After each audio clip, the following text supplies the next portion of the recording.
Nakita mo yung kotse na yan, oh. Malayo pa, nakikita ko may signal light.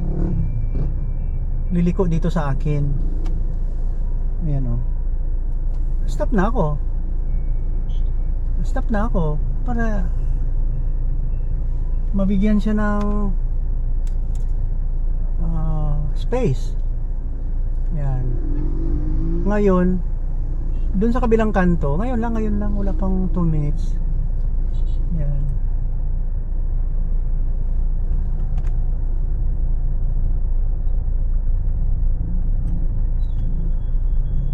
Ano? High Ace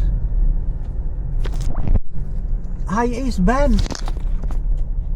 Yung yung High Ace, yung Toyota High Ace na 3.1cc ba yan?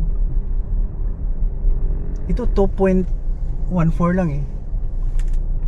Oh.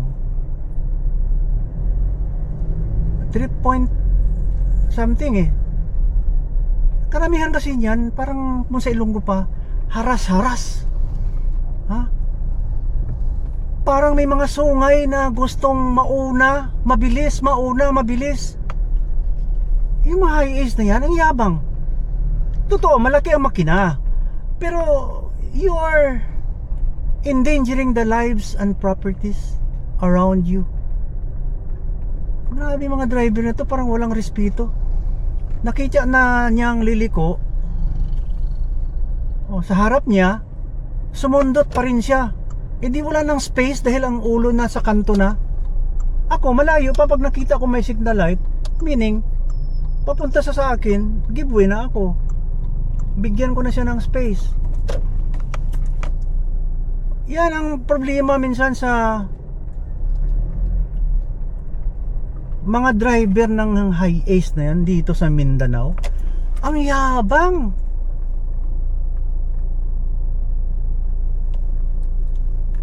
Ang yabang.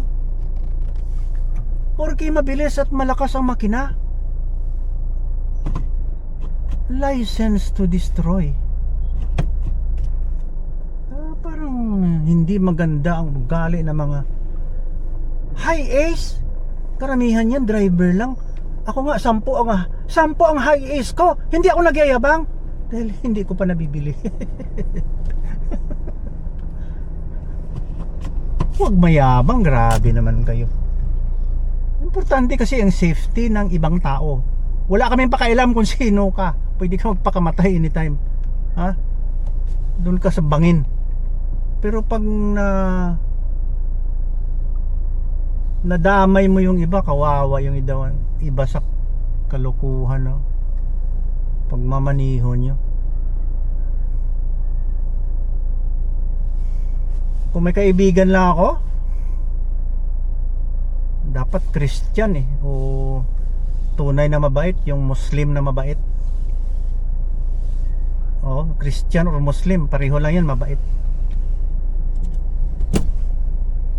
Panukala, kung sino ang padrino doon sa LTO, yan ang magbabayad. Ayun, tito na sila, babay na. Ayun, iniwan yung pudya. Ayan na si ate.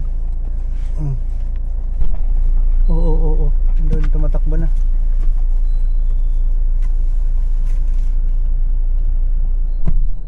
Ayan ang sikyo. Nagsama ang sikyo.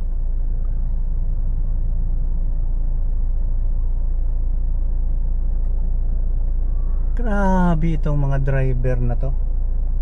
Panukala, sinong padrino doon sa LTO? Yun ang magbabayad ng mga accident damages. Tinutolerate nyo eh. Mahina talaga itong Pilipinas kasi yung dishonest yung mga tao. DPWH, ha? Deceptive people, wealthy and hypocrites. My goodness.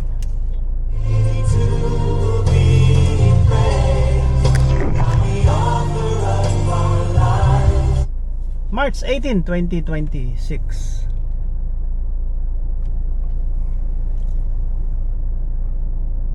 bumalik oh.